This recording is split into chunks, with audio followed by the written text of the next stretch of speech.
Hello, everyone, and welcome back to part 2 here at the Mystery Theory podcast. We started the case of Garret Philips yesterday. If you missed part 1, it's about an hour long, and I am pretty sure that unless you know the story or unless you watched, the news or documentaries, where I'm going to start today is not going to make a whole lot of sense. So I would recommend you to go back and check part 1 so you can understand the beginning of this story. Now, yesterday when I shared part 1, I had a little bit of background noise because it was super, super cold and I had to have some kind of heater on top of the furnace. But today it's pretty nice and sunny. It's cold outside, but the sun is coming in, so that shouldn't be a problem.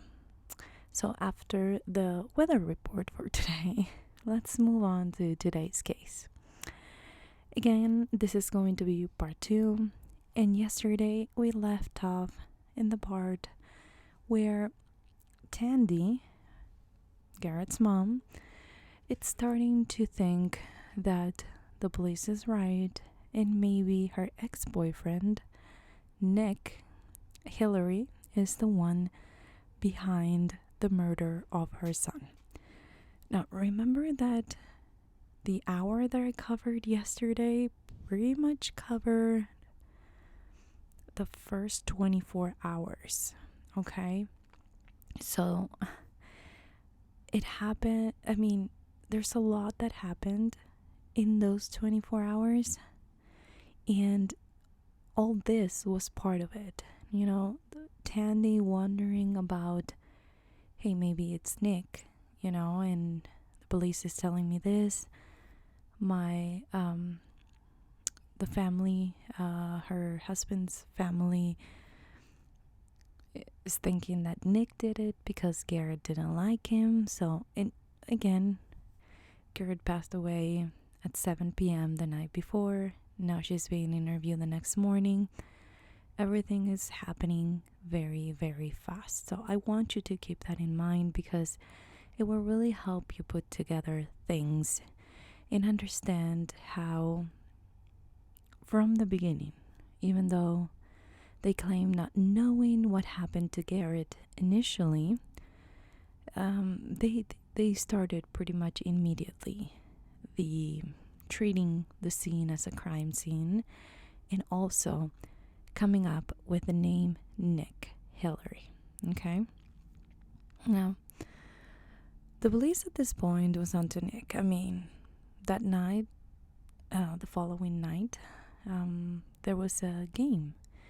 And Lieutenant Murray, who remember was the one leading this investigation, and at the same time somewhat friendly or knew Nick, went to a soccer match game that Nick was coaching. He sat across the field, so he had a clear view of Nick. And while he was there, he reported, okay, keyword reported, a limp on his right leg. So this is very important for the police because it really could mean that he was the one who did it. He was the one who jumped from a second story window. And it would really help the investigation if they could find something that shows some kind of an injury. And if it was a limp, maybe it's not going to show us as much as the outside, or maybe he didn't mess up his skin or anything like that, but he probably had some kind of scar or something. So that's what they were after. But anyways, this is according to Lieutenant Murray, who claimed that he saw him limping.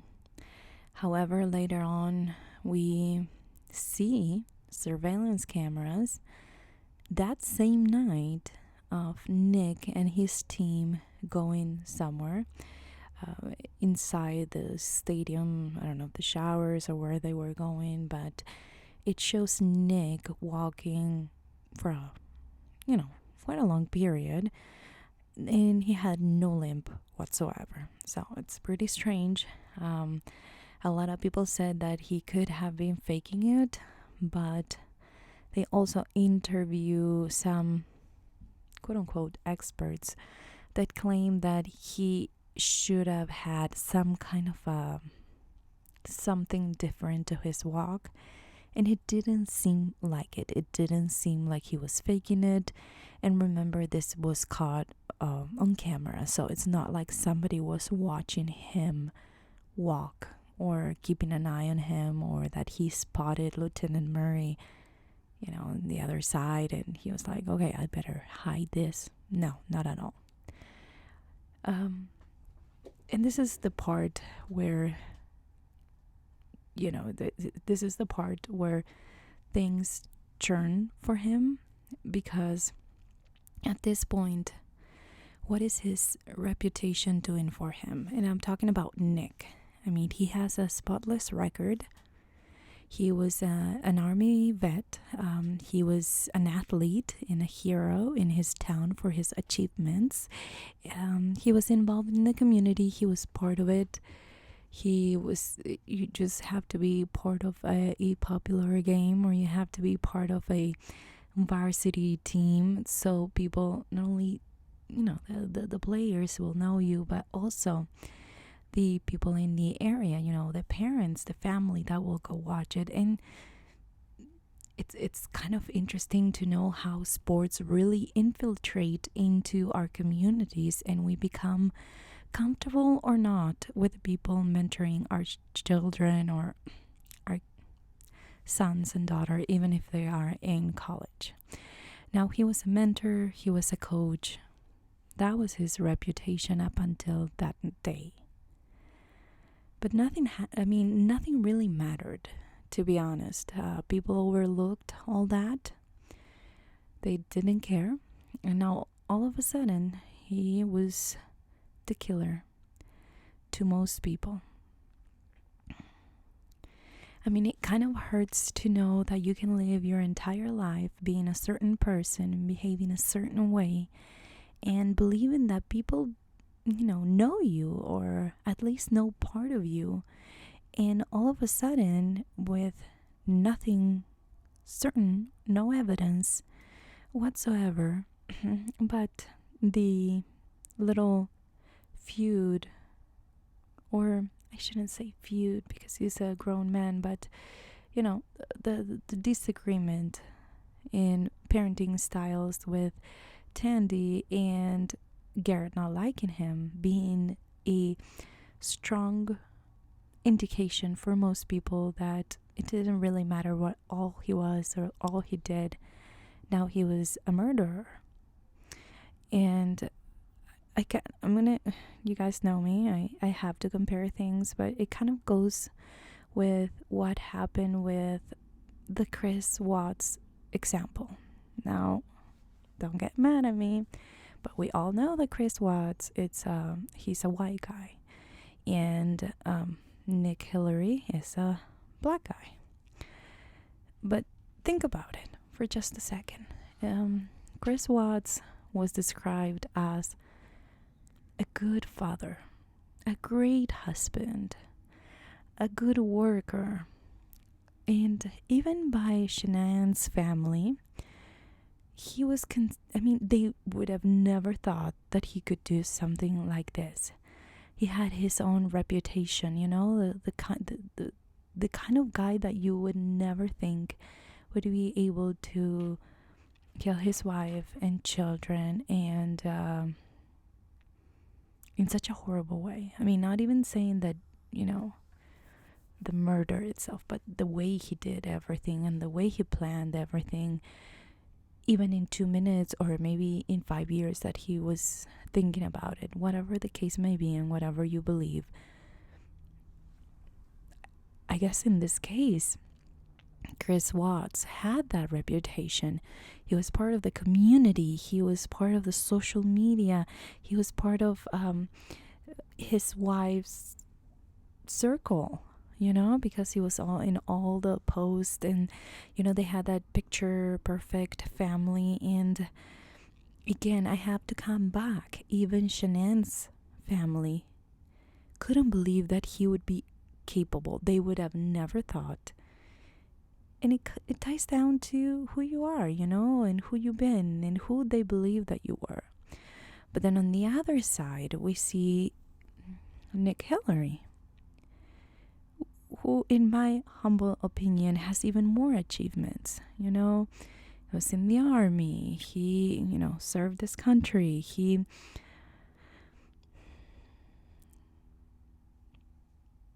went to school. He's a smart guy. He made a life for himself.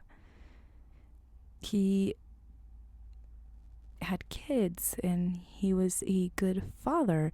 So, I mean, in this case and in this comparison, it almost hurt me to say that maybe Nick Hillary had even a better reputation than Chris Watts did. And this is only my opinion, and feel free to disagree with me. But I can't shake off the feeling when Chris Watts was first accused and people not believing it. No. Chris couldn't have done it. No, it's impossible. No, I mean, Chris is the greatest guy. I mean, even the neighbors were like, come stay with us, because the girls were not, they were missing and stuff. And so people couldn't believe that he did it, even though everything pointed that he did it. And there was even more evidence that he did it, but it was hard. It was a shock. The internet just couldn't take it at first. They were like, well, it's kind of weird. But then when the little clip showed up in the news and you could see his body language, that's when people started to think, oh no, it's making sense now. And you can tell that this guy is hiding something.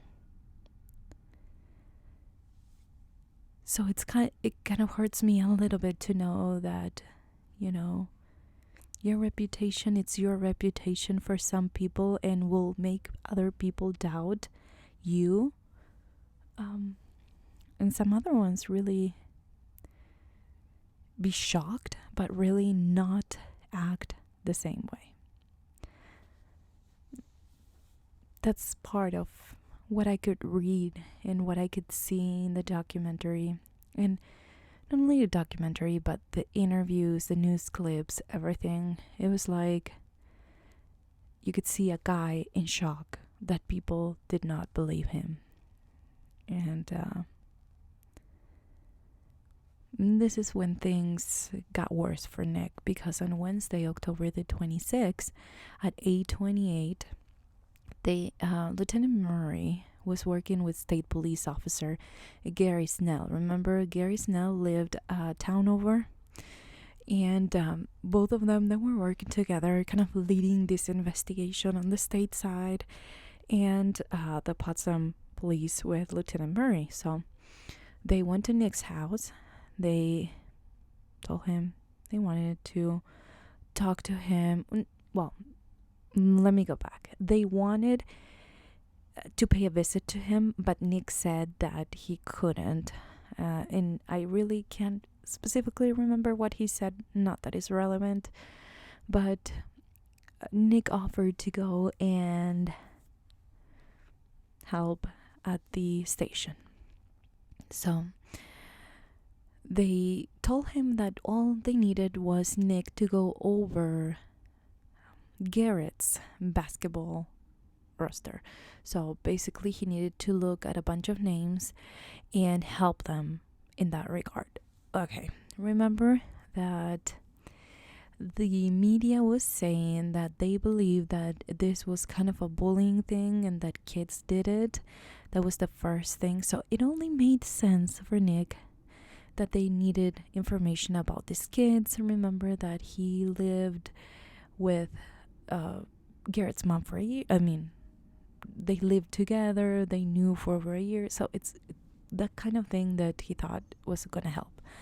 So he tells them that he will stop by the station a little bit later. Now, I remember this in one of the interviews. Nick said that one of the rules of black people is don't say anything because they will use it against you. But he said that he felt like he needed to help, and by doing this and trying to cooperate as much as he could, he felt like he was doing something, and he kind of put that rule, quote unquote rule, to the side in order to help clear whatever happened to Garret. So they don't read his rights, and he is not under arrest really. He's supposed just to go help and answer a few questions. Now, once he gets there, he can sense that something is not right. They asked him initially, how long have you known Tandy? He answers September 2010. The officers ask things with a strange tone. Like, you knew that a lot of guys were interested in Tandy, right? They would ask Nick. I mean, she's beautiful, and both of them, you have to watch it because in that documentary, you can listen the tone, the way, the words. Both of these police officers, one from state and the other one from the town, really were toying about this idea of, I don't know. It kind of almost made it seem like she either had a lot of boyfriends, to put it in a nice way, or that she was seeing many guys. So the way that they asked all these things were with the tone to make Tandy look bad for whatever reason. Okay, and they continue to repeat the same questions in different ways, like, the guys that are interested in Tandy, and and after they repeat themselves so many times, Nick replies, I can't say. So, the investigators, the officers, they say, well, what do you mean you can't say?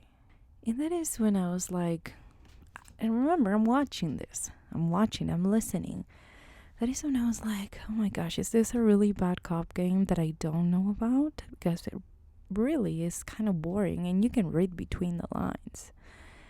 And I am not trying to say that this, the lieutenant and the state police, that these are not smart, responsible, working officers. All I'm saying is that I don't agree with the approach that they took, because it sounds very, childish. I mean, that's a kind of description that I would give it, because I don't think any grown man with half a brain would not understand and could not read between the lines what they were trying to say and how they were trying to get him to say something that would help them. And this, I can't say, and they were like, you can't say, I'm gonna ask whatever you're answering me, and you can't. It's almost like you're playing a lying game, and you don't know what you're gonna say next. So then they ask him who broke up with who, and he says it was an agreement, remained friends. It was a kind of a good situation, Remember, when they initially separated from the homes, they were going to keep seeing each other. And it really did take them to be away for a long time to decide, hey, this is not going to work. Were they boyfriend and girlfriend the entire time? I don't know. But the terms was just because of the well-being of Garret. So they also go to his daughter. And they say, what's your daughter's name? I mean, does she go to a local high school? What did you do on Monday? And that is when Nick and any human being with half a brain would say, what's up? I mean, why did you call me here? Are you going to ask me questions about my daughter? I don't know if it's me that I'm overprotective my kids, or overprotecting my kids or whatever, but that's me. When you start messing with my kids, that's when I get a little bit. When I mess with me, all you want. But that was the part where he kind of took a stand and said, why are you asking me these questions? Am I arrested? Can I leave now?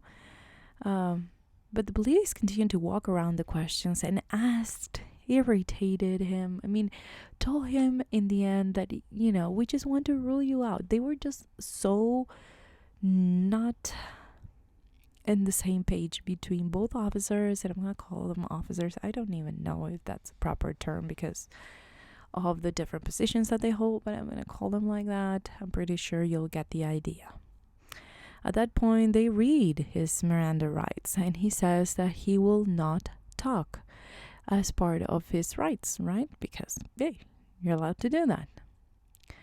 Now, remember, people, now, Nick is not a kid. He's not a 12-year-old or 16 or 18-year-old. He's an extremely smart guy who, I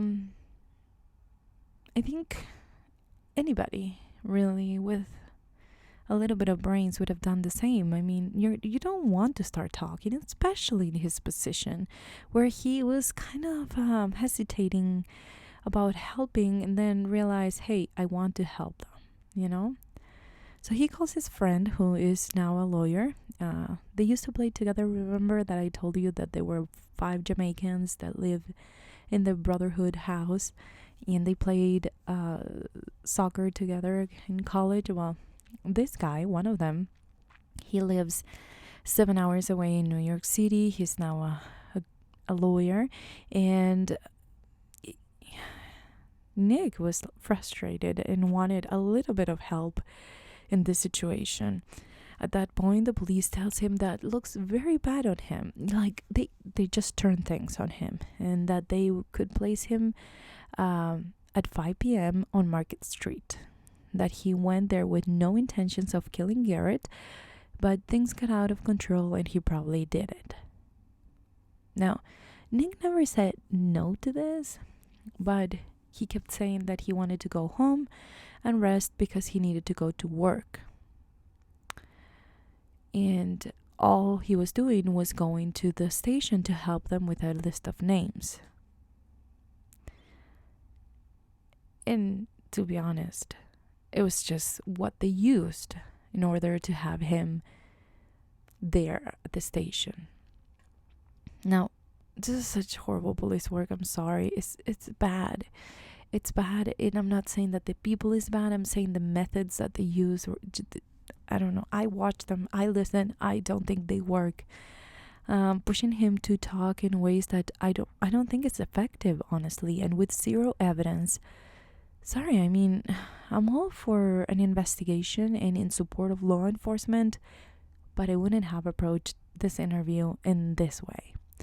Especially knowing that Nick and the lieutenant were somewhat friendly, could have handled things in a different way, an efficient one, and maybe even a tricky one, using other methods to have him talk. But they were mean, they were disrespectful in my opinion, interrupting him, kind of repeating what he was answering, and it's just not effective for Nick. It didn't work. So Nick continued to ask, am I under arrest? I need to leave. And even though they said, no, you're not under arrest and you can leave, they continued to obstruct the door, and you can see it. This is in camera. This is not something he said. There's one of them that is obstructing the door, and Nick knew. I mean, this is the kind of thing that when you are not part of the majority, okay? If you're a minority, then you probably know this. If Nick or anybody in his position, being part of minority, would have pushed him out, like, hey, move, like, not push him like violently, but be like, put his hand on one of the officers, he was going to be treated as resisting, and that would give him an excuse to arrest them. So touching a police officer, it will never be a good idea, no matter if you're part of the majority. It's not a good idea. It's not worth it. I do not recommend it. But what I'm saying is that in his position, he knew that was not an option. Okay? Maybe for somebody else would have been, but not for him. So in the end, they told him, Nick, I don't think you'll have a job after this. And he didn't really. Once they took his, reputation away from him, he didn't get to go to work. After all the accusations, blocking the door, threatening, they tell him that they're going to go get a search warrant for his body to photograph it naked. Yep, Nick just could not believe it. You can see it in his face as this was going on. He continued to repeat himself over and over. You said I was coming from something different, and now you're treating me as a suspect. I do not understand. So the police tried another trick, and they say, you don't even care what Garret said before dying? And he said, and he was silent, and they were like kind of pushing this. So he finally said, what did he say? And they didn't say anything because Garret never said anything, okay? But in his defense, I would have done the same thing. And I think you would have too. Think about it. A friend of yours has lost her child, and this is a crime investigation, and he said something, and you kind of want to know. Right? And if Garret would have said something like his name or something, they would have more than enough to go arrest him in the first place.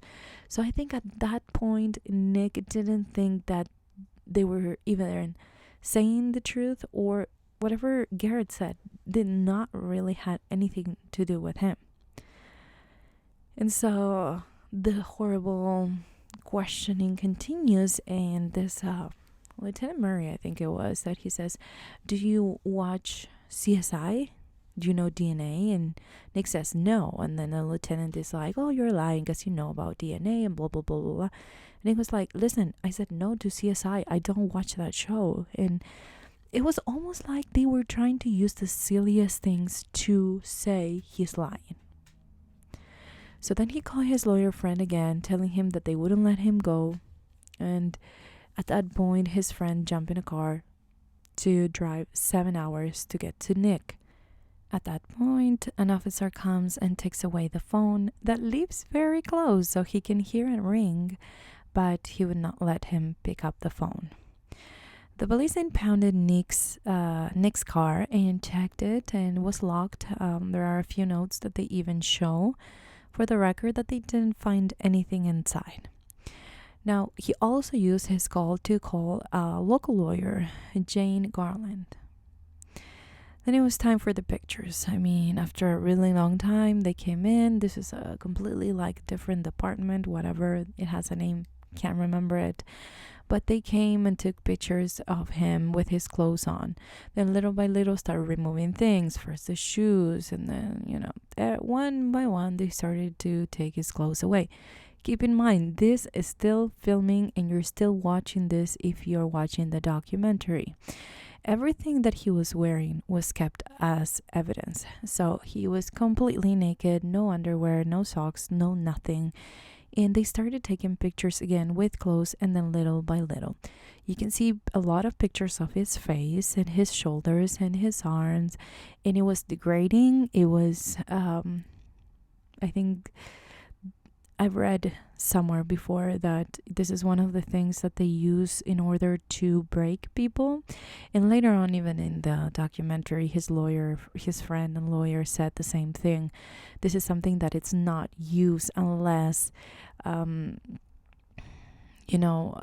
let's say that it was a rape, I think he said. And, the victim is saying, oh, I scratched the side of his leg or whatever, and then they do that, but it's not a common thing to do. And keep in mind, Nick is an athlete. I mean, he was a very muscular guy. It has nothing to do with being ashamed of his body, which a lot of people kind of made a point to say that. I don't think he was being ashamed of, I don't think he wasn't confident in his body, which, saying out loud, it sounds super ridiculous because at this point, that's the least of his worries, right? Or it should be anyways. But you can see that he is ashamed of having to go through this procedure. I mean, this is the kind of thing that you're like, did they really do this? So in all the pictures, they find this little tiny injury in it. To me looked like an old injury because it did have a little bit of healing already, and it was in one of his ankles, and it was not, I mean, you could see that it was not bleeding recently or anything like that, but it was somewhat recent. They asked him how he got it done. He said that he was moving furniture and he didn't remember what piece of furniture he moved when he got scratched. Some experts say that really he shouldn't remember what happened unless it was something deeper, but it was just a scratch. It was very superficial, so it only makes sense that he didn't remember what piece of furniture. But the police took the time to share this with everyone to, and kind of make a point like, okay, you kidding me? I mean, you got injured and you don't remember what you hit yourself against. And this is not me saying it. This is according to expert. It is pretty common for somebody to be moving furniture or even just, oh my gosh, I've hurt my toes so many times just by walking in those little metal things I had in another bed that I don't have anymore. And so it's like, it's not uncommon, but the police kind of run with it because, I mean, this is a bruise. It's really tiny. You would think that from jumping from a second story window, you'd probably get something bigger, at least. This wouldn't justify a limp. It's a scratch. So it kind of threw out the window the limp that was reported initially. When they asked Lieutenant Murray, how many other people did you guys photograph naked? He said, Garret, who died. Not what they were asking, but okay. Nick left all his clothes at the station to be tested, and he left in a hazmat suit, which he made a point to say that it was humiliating. While all this was going on, they were interviewing his assistant coach, Ian, and they asked about Nick and Tammy's relationship. Did he want her back? Did she leave him? Was he a ladies' man? Ian told them, listen, he never mentioned wanting to get married to her. He was still friends with her after they broke up. They called, they texted, and they even met to party. And there are a few text messages that can prove that. After the separation of the home, each one of them moved with their kids and tried to work in the problems. But after a year, things got cold. And so that's as much as I know. So they go back to Monday. And Ian is Nick's alibi, okay? He told the police that Nick arrived at his house at 5:20. He didn't knock. He just walked right in with a normal attitude and conversation. So how was he so sure that it was at 5:21, actually, the time that Nick walked into his house? Because a few seconds before Nick walked in, he was making a call. he was actually dialing a call and was on hold while Nick was walking in. So he knows that he called that place 5:20 and immediately Nick walked in. So let's put it together. At 5:24, okay, so at 5:21, Nick shows up at Ian's house, his assistant coach, and he knows because he's on this phone call and it's on his record. But at 5:24, remember that the police was knocking Garrett's apartment door and the killer was still inside. The police officer could still hear somebody walking around. Now, the police officer has been questioned way too many times. I mean, bless his heart, this must be one of the things he really doesn't want to talk about anymore.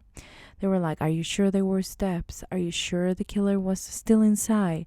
Maybe you heard the blinds moving, the door, and he kept saying, somebody was walking inside and it wasn't Garret. So, according to Ian, Nick was with him.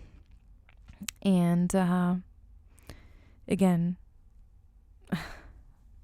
the police officer knew that the killer was still inside at 5:24.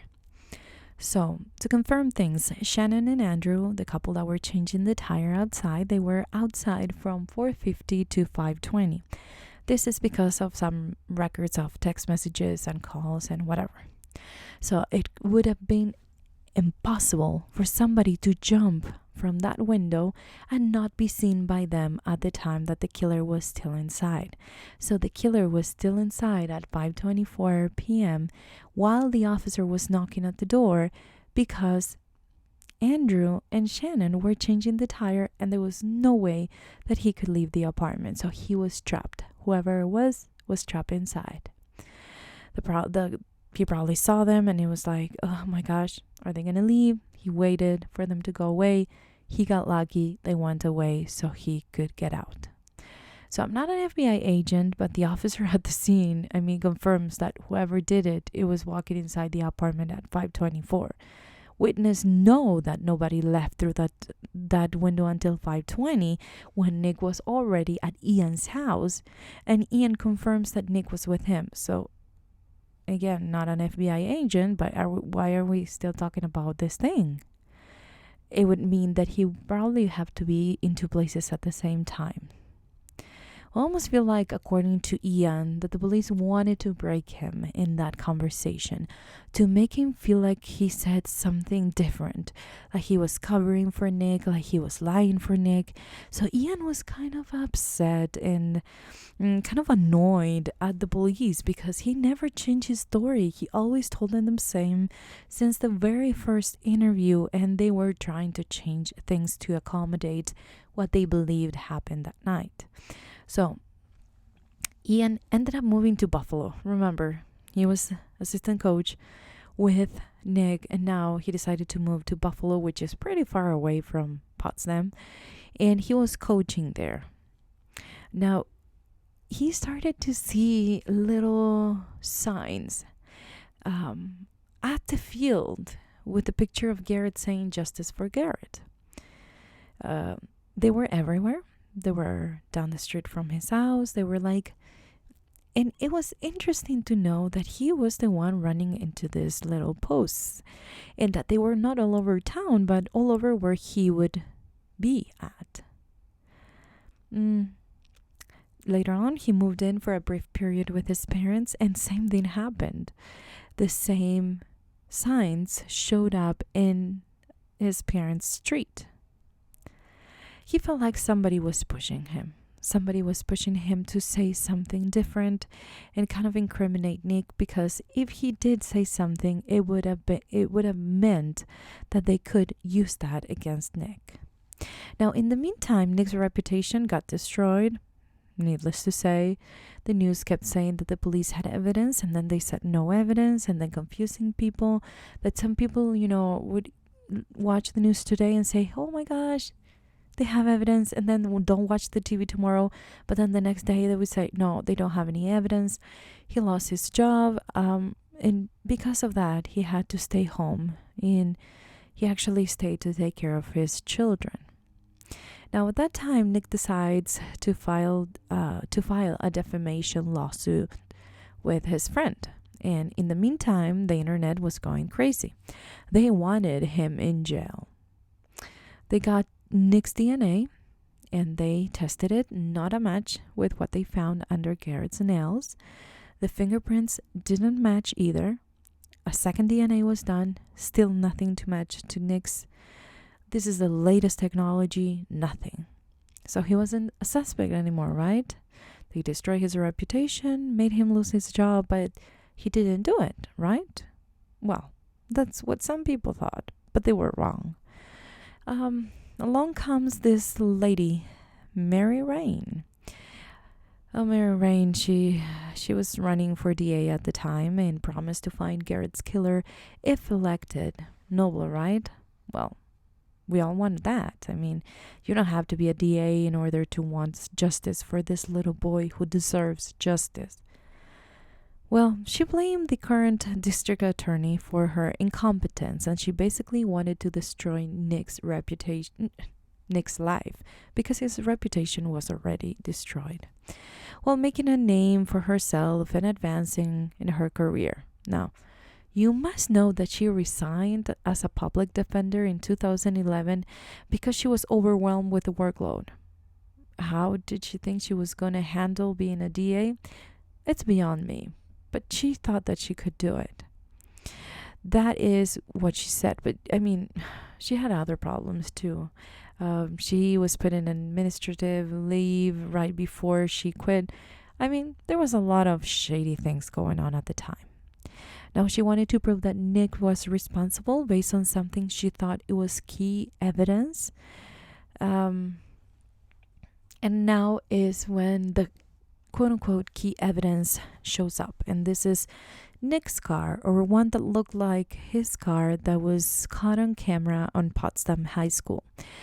That day that Garret was going home, he passed these surveillance cameras, and also those same surveillance cameras happened to record Nick's car, or one that looked like it, a few minutes after Garret left the parking lot. So Garret is in his ripstick traveling home from his school. So they know, they decide that because they have this piece of evidence, they're going to take it back to Ian, the assistant coach, and try to break him and kind of break Nick's alibi. So in the video, it shows again that Garret is in his ripstick, and then you can see the car that looks like Nick exiting the high school shortly after. Now, the shortest way for Nick to go home, this was the key for them, was to turn right at the exit. But you can see his car that turned left, just like Garret did a few minutes earlier. They couldn't confirm that Nick was the one driving the car, or that in fact it was Nick's car, because they couldn't have a license plate or a good picture of his face. So they do show that to Ian. However, they started asking, how does this video make you feel? Do you think it changed your mind a little? What if Nick followed Garret? He had no business turning left if he was going home. Now remember that Ian knew that he went home, but he didn't know what he'd do before getting there. So the only thing that he could say is, hey, I know what I know. I've seen what I've seen. I witnessed what I witnessed, but I don't know anything else about this video. Now, the civil lawsuit started, and the attorney for the police made a point to use every question he asked to prove that he was Garret's murderer. So that way he would clear the police for being wrongly accused. And at the same time, it would help the criminal investigation. It was going to be a win-win for him. So you have to understand that after each question that he asked, Nick did answer them, but there was a lot of objections from Nick's lawyer. So I am sure that that has something to do with things that go on record and things that don't go on record, but he did answer the questions in that civil lawsuit, which helps a lot to at least the DA's office. So they ask him, what time did you get up that Monday? He says 6:30. What vehicle were you driving? He says the make, model, and color. Were you at Potsdam High School? Remember, they had no proof. They didn't see the license plates. They didn't have a clear picture, but he says, he puts himself there. He says, yes, I was there. They say, why were you there? He said, to watch a soccer game. Why were you waiting in the parking lot? He said, I was waiting for the rain to stop, but didn't, so I left. He was also asked if he saw Garret. He said that he didn't. That is what, it seemed like in the footage. It doesn't seem like he saw it in the angle that Garret, or the way that Garret went through the parking lot, really, it didn't seem like it. So, anyways. And then they asked him why turn left. And he said, because they asked him, where did you go after the high school? And he said, I went home. And so that's when they asked him, why did you turn left? Isn't it better to turn right to go to your house? And he said, I wanted to go by Ian's house to see if he was home. I went by, and that's why I turned left, but his car wasn't there. So I went to my house. So this was before that second time when he actually did find Ian at his house. And Ian, in fact, wasn't home at the time that Nick would have gone by. Now, because of this, they scrutinized him and changed his word and, tried to work around that. I don't blame them. This is something that they do in court every single day. Why did you say you went home if you went to Ian's house? He said, because he wasn't home, I never actually got out, so I just kept driving and went home. I didn't plan to go to Ian's house, and then it was kind of a spur of the moment thing. Nick later said that he didn't have any problem talking about what happened that Monday, that he really wanted to talk about what happened that Monday, but he wanted his lawyer present and not being in a small room with two of his quote-unquote town bodies who were acting all tough and lied to him to get him to talk. He felt betrayed and he didn't want to talk to them, but that didn't mean that he didn't want to cooperate or say where he was that Monday. So on May 12th, 2014, Mary Rain, the DA now, she was elected, presents what she has evidence to a grand jury to secure an indictment against Nick. And this was for a murder in second degree. That would mean 25 years to life. They took 4 days and they arrested Nick for 70 days. Now, Nick said that they wanted to make sure that he didn't get out on bail. So they extended the time and the court dates to investigate, and they used a lot of tactics just to keep him in jail without the possibility of making any bail. So they wanted to make a point. Finally, in July of 2014, he got out on bail, and it's not like it was okay, but he still got out. Shauna, his eldest daughter, was attending Clarkson University at the time, and even she mentioned how she was started to be treated differently because how she testified in front of a grand jury to help her father. And that's not all. Shauna, that Monday, got home at 4:30 p.m. Nick, at the time, he was at the high school parking lot between 4:30 and 4:40. Then Nick supposedly went to go check on his assistant coach and then went home. So he got out. We do know that he got out of that parking lot at 4:40, but he actually made it home at 4:55 when Shauna has been home since 4:30, okay? Shauna does have a good something that I can't remember how she knows that he got there at 4:55. But it was either a cell phone record, a text message, something. So Mary Rain decided to share that she believed that Shauna was trained to say that, and that is why people were treating her differently. That word got around, and basically you were calling Shauna a liar. Now, at the same time, Garrett was, remember, riding his ripstick home and should have taken him only 6 minutes to get there. He is also seen on cameras at the hospital that caught him while giving him them kind of a timeline to follow. Next thing we know, they call 911 at 5:08 saying that, there was a boy asking for help.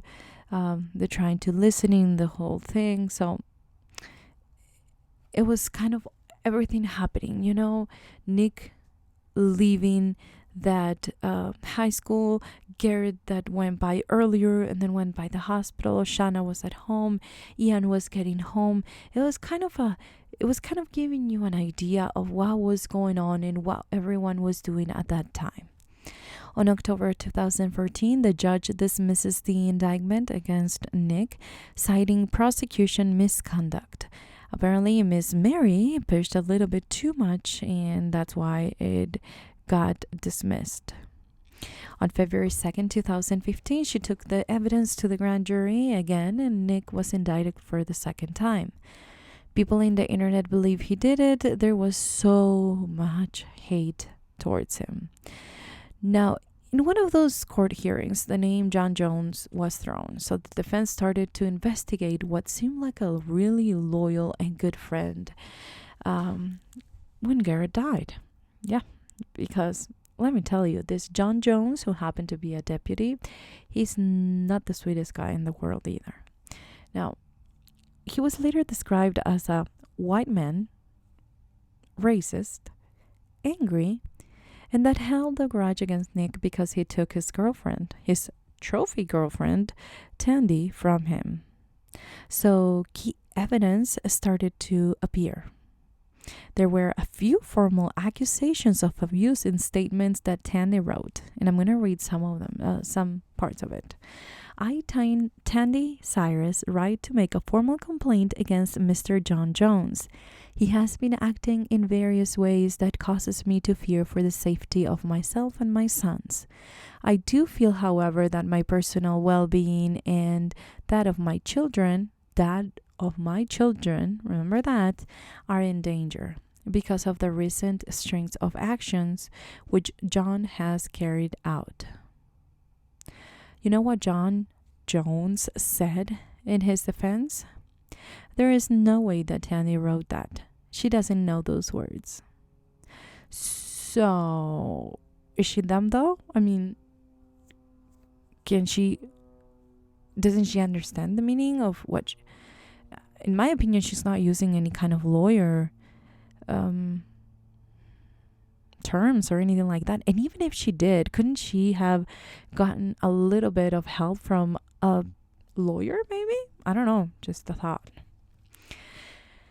Apparently she was not smart enough to know those words, and he even had like a smirk to his face, like I know what I'm doing. Maybe she got help. That's what I'm saying. And don't get me wrong, I think that John Jones guy is an innocent man until proven guilty, and we all are. And I would hate for you to think that I'm kind of against the guy. All I'm saying is that I didn't like the way he talked about Tandy. At first he was like, I like that people want to be with my girlfriend and I happen to be the boyfriend. And then all of a sudden like, she doesn't know those words. I'm like, people of the world, what are you doing with this guy? He's not probably, yeah, let's not go in there. Anyways, so pretty much that's what he said. That was his defense, okay? But even if she had the help, think about it. That really doesn't take from the fact of what she was going through or what she was complaining of going through. So John was being abusive. I don't care what he says, but she wrote 4 different letters and she got them all notarized. So I think she meant business. She also mentions some threatening text messages and abuse and misuse of the judicial system. So he was probably using his job as a sheriff's deputy as a something to intimidate her. I don't know. Now, He also knew from the beginning, and that's when you start to see like the bad decisions from the beginning on the police part, because remember that this guy was there from the beginning. Remember when Garret died, Tandy called him for whatever reason, and he was even in the interview when he heard that they thought that Nick did it. So it is also known that he spent the night with Tandy after Garret died. He was part of the investigation. He interviewed witnesses. He was looking for evidence. There are notes handwritten by him. He was all in it. So John Jones provided DNA, provided fingerprints, and let the police photograph his body. Now, the only difference is, well, there's a lot of differences between him and Nick. But one of the differences is that the pictures that they took were not of his face. They were from, his hands and arms and not many more details. So they were not degrading. He was wearing a shirt. He was not naked, not at all. And you couldn't even see his face. So the defense was like, well, this could be any other white guy that happened to be there. You know what I mean? Now, there was a statement made by Lieutenant Mark Murray on February 4th, 2014.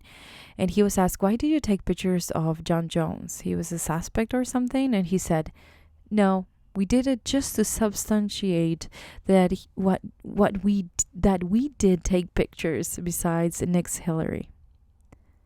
That was in a deposition, okay? This was not an interview. This was not off the record.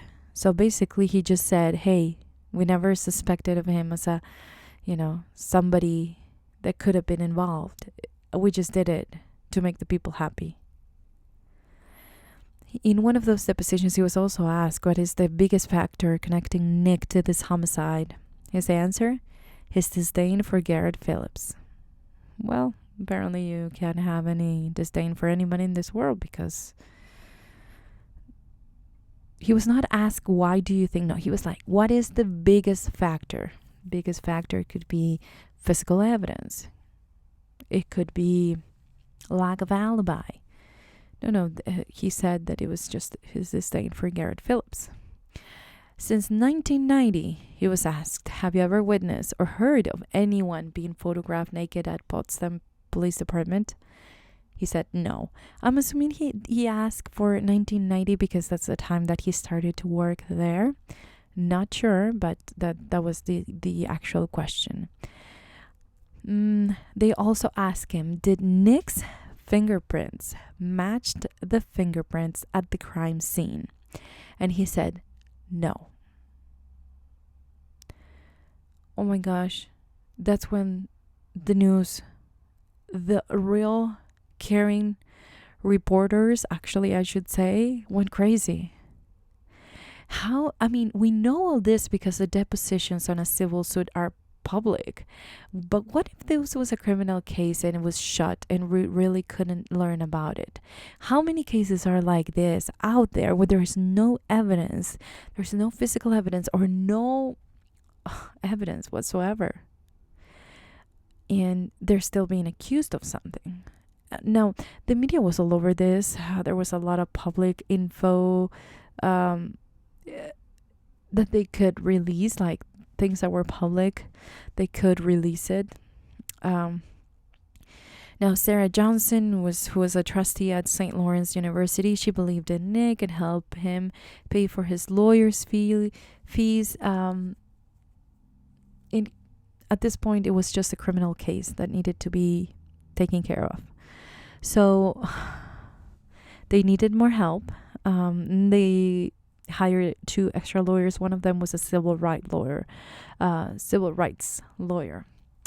Mary Rain was still ordering DNA left and right. She wanted to compare it with Nick's DNA, and she ran them through different softwares, and all of them came with no match. She even tried this new to the system that got a partial profile likelihood. Basically, it was not a match.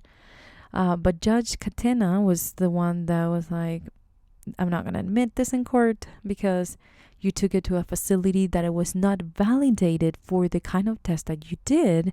And the sample was it was so small that if you took it to the proper institution to make it, legal, they would have said no because you don't have a big enough sample. This was continuing to be a nightmare for everyone. I can't even put myself in Garrett's family. It's just horrible. You hear left and right different things, and what do you believe when the police is really not telling you much because they don't know that much?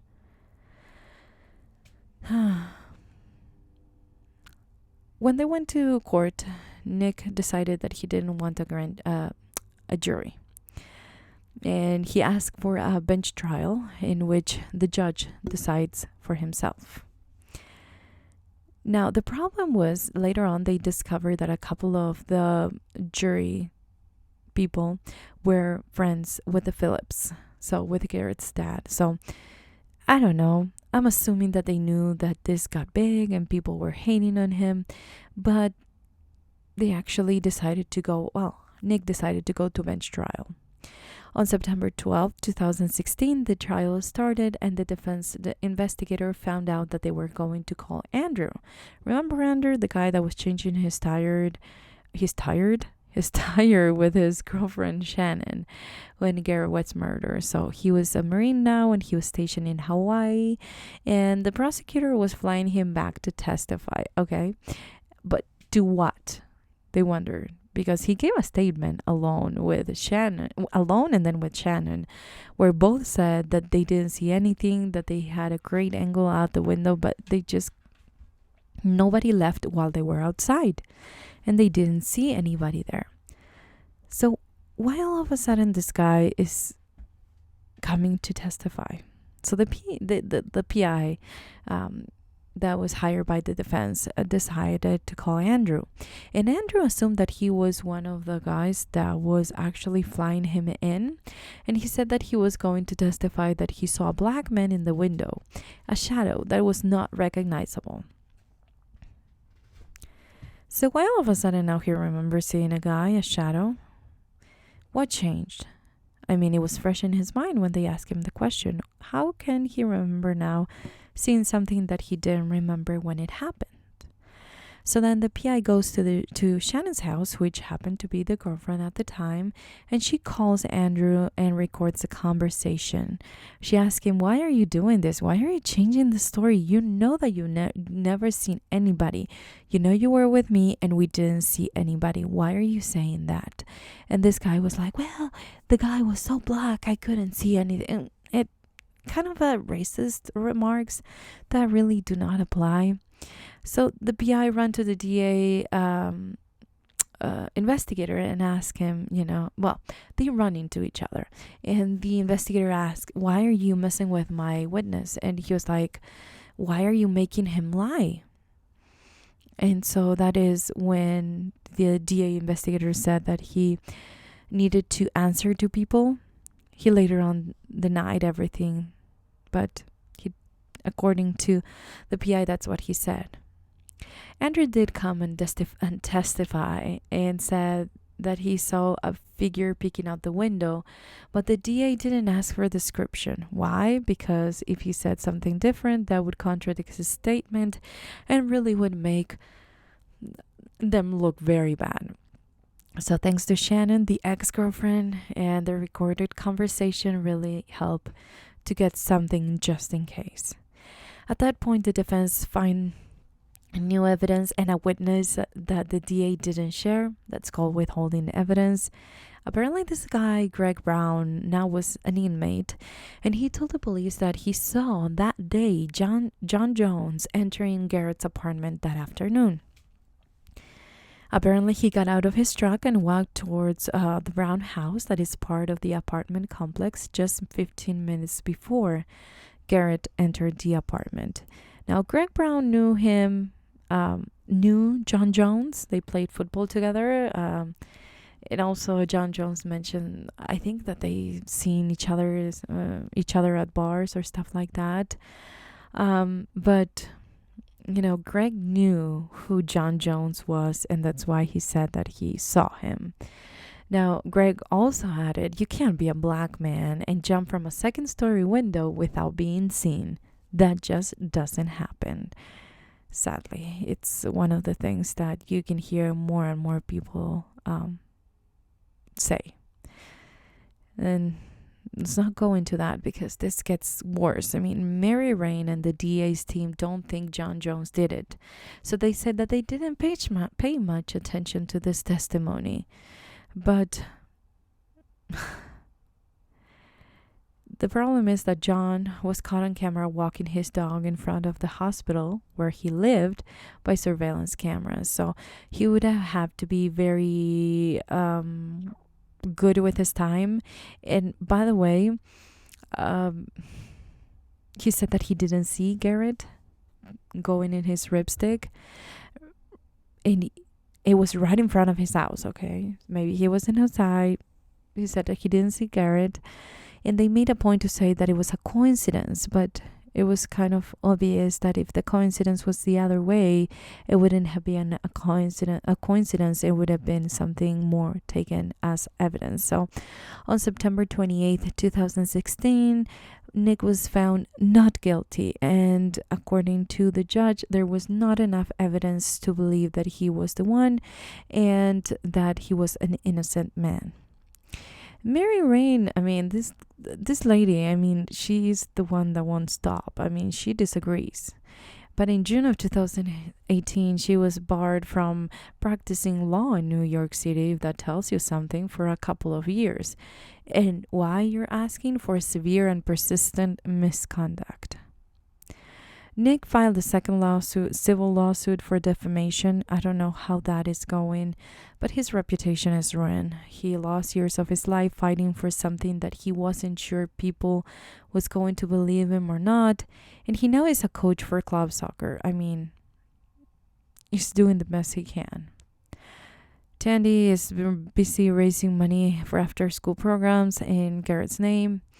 And in March of 2019, so earlier this year, the new DA, Gary Pasqua, has said that the police got new leads in Garret's case, and this is an ongoing case that they are investigating. So, just to clear a few things up, there is not much of a timeline for John Jones in the internet itself and in the documentary. So I don't know if they're keeping that private because of investigation reasons. Not sure why, but there's not okay, he was caught on camera, but really I'm sure that in the camera says the time that he was there. But if Nick was able to, according to them, drive so fast and do so many things in just a few minutes by being seen by his daughter and seen by Ian and seen by or recorded by the high school camera, I don't know if they're exploring the idea that John Jones maybe timeline doesn't make sense. I'm not saying that it does or it doesn't. I was not there. You're entitled to be a D-bag. I mean, you're entitled to that. By all means, be a D-bag. That's all you. You choose to be whatever you want to be. I'm not going to judge. So even though this John Jones is not my favorite person in the world, it just means I wouldn't be friends with him. It just means I wouldn't date a guy like that. I wouldn't even... I don't know. I wouldn't even talk about the weather with a guy like that. But that's just me, That's just me after watching him, the way he speaks, the way he answers questions, the way he smirks. Sorry. not my type of favorite person in the world. But that doesn't mean he's guilty. Not what I'm saying, okay? I want to make that clear. This is all information that you can find on the internet as easily as I can find it on the internet. This is based on a documentary that I'm just reporting on. And as I mentioned in the beginning of this case, really, I did all my research before I looked into the documentary. So the documentary kind of sealed the deal by showing me things that they went through at the time, like interviews, the first interview, what they did, how they took the pictures, when they spoke to John Jones, some of the inconsistencies in the timeline, the dispatcher, who did she call first, who did she call after, who she talked to. It kind of solidified everything that I got the idea from the research and reading news articles and watching different news clips, and it kind of helped tying it all together. Now, this is one of those cases that should tell us that sometimes that person that hurts you the most is the hardest to see. You know what I mean? Okay, if something was to happen to you, who do you think would do it? Sometimes we have a name, we have a face, we have somebody we know that hate our guts. I hope nobody hates my guts, but you know what I mean. But it's just one of those things that you're like, well, if anybody happened to my dog, I knew that neighbor did it. Or if anything happened to my child, I knew that, that person holds a grudge, or that person is sick, or that person is registered online, or that kind of thing. And this kind of teaches us that, yeah, sadly, today, in 2019, we still make differences because the way we look, and being part of the minority means that you are going to be looked at in a different way. And there is many people that would not do that.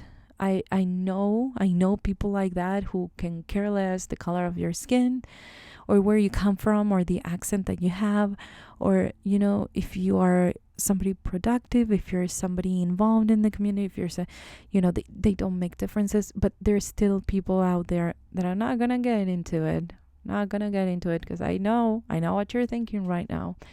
But there are so many people in this country and in the world in general that still today is making a difference, or treats people differently because of the color of their skin. It almost sends me back to the Hitler times, and yeah, it's not the same, but the mindset that we thought that we changed and that we abolished, really, in some hearts, in some people, in some places, in some minds, it's exactly the same, if not worse now than before. And even if you believe that Nick did it, there's nothing else that they could prove on him. There's nothing that shows that he did it. And according to the law, he's an innocent man. No matter what people believe. No matter what I believe, what you believe, what Garret's mom believes, Garret's family believes.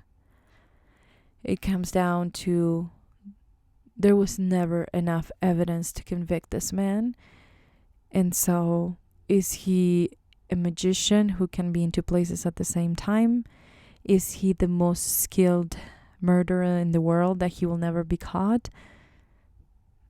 Well, that's up to you. But I think he paid the price with ruining the life that he built for himself.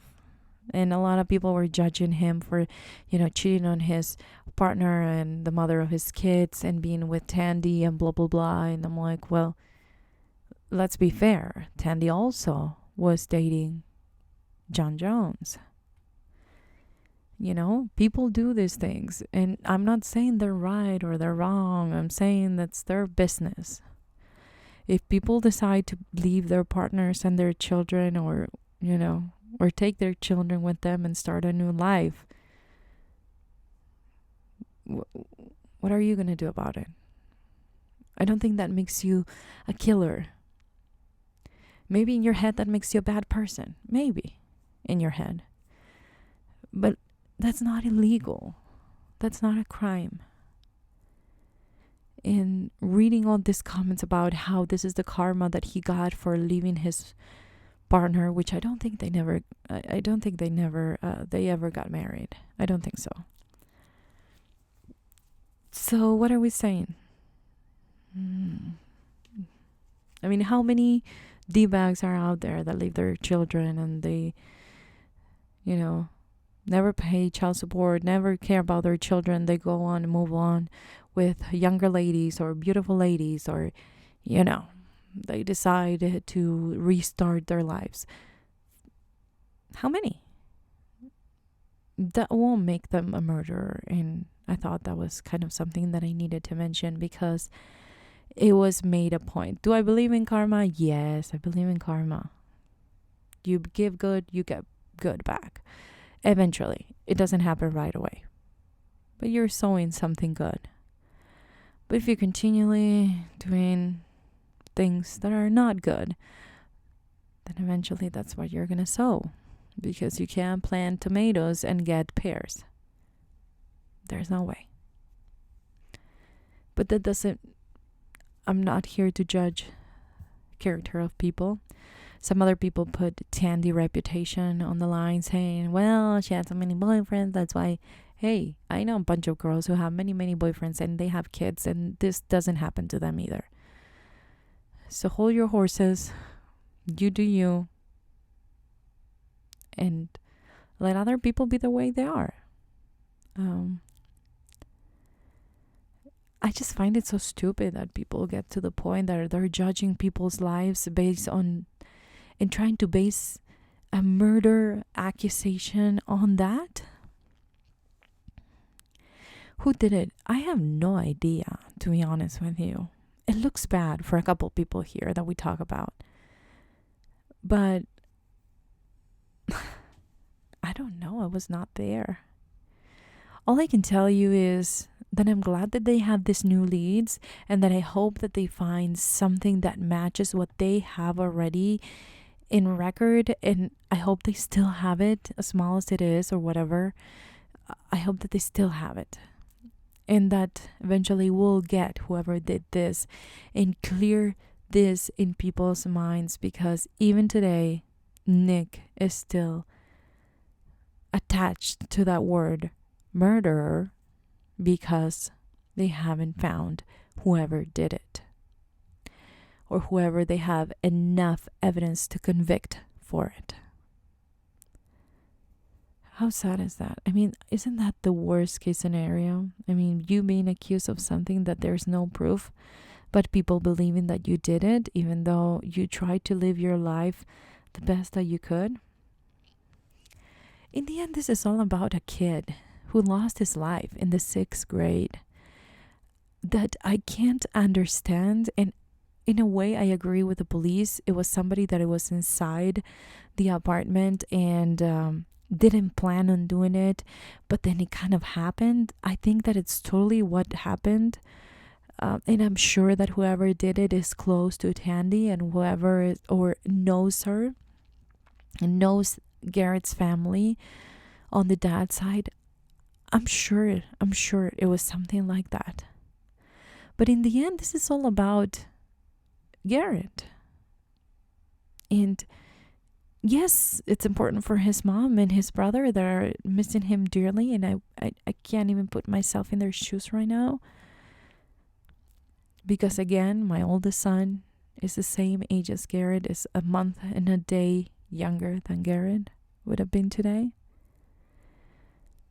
So I know that he's in college. I know that he has plans. I know that he became an adult. And I think that while we are raising our children, we don't understand that they will be adults. I mean, that it's going to happen, but you don't really put it like in a practical way in your life. Like, what's going to happen when you can't imagine until they start driving, until they move out, until they go to college, until they start being independent, until they start to eat other foods that you never cooked for them before. And then you're like, oh my goodness, my daughter or my son is an adult. And Garret is not going to get that. So in the end, this story, yes, it was a terrible thing that happened to Nick, but it was a terrible thing that happened to a 12-year-old boy. That it's beyond me to understand why anybody would want to hurt him. What did they gain with this? And even though some of the motives believe that, somebody killed him to stay with a mom, I'm like, who would think of that? Somebody that is not in the right mind.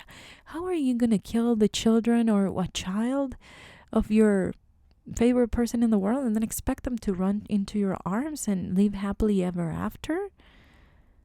I'm sorry, but it doesn't click in my head. It really doesn't. And it was such a heavy weight to go through this case. It's been weeks of research, and it's been weeks of thinking about it day and night, and putting myself in different shoes and wearing different hats, and just to come back to the same thing. This is about Garret. And people made it about Nick. And people made it into a racial thing, into a civil rights kind of thing, because it needed to.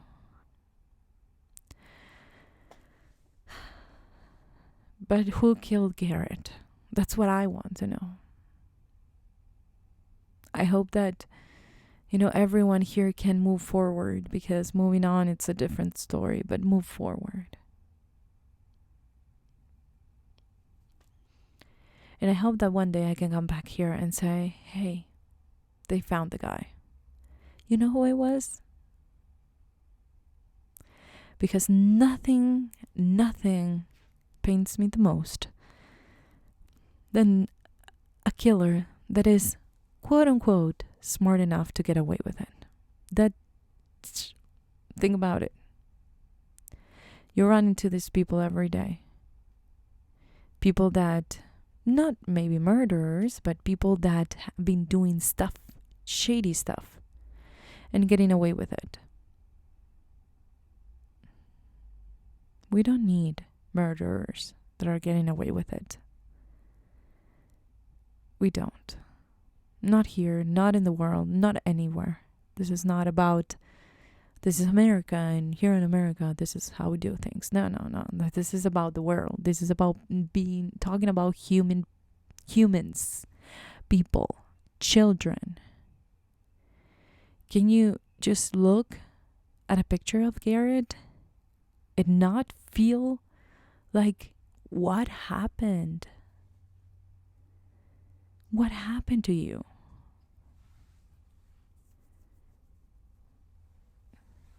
Unsolved mystery. I'm pretty sure that this is a frustrating case for everyone. But I hope I can come back with better news. I hope that they can find whoever did this. And one day we can just say, it's finally solved. We finally know. He's finally out of the streets. Thanks for being here today, guys. I truly appreciate all the support. And if you care to leave feedback, I'll have you go over the reviews and just let me know there what you think about the podcast. That way it can rank a little bit more up, and I can share more of these cases with you guys. Thanks for being here again. Talk to you guys next week. Bye.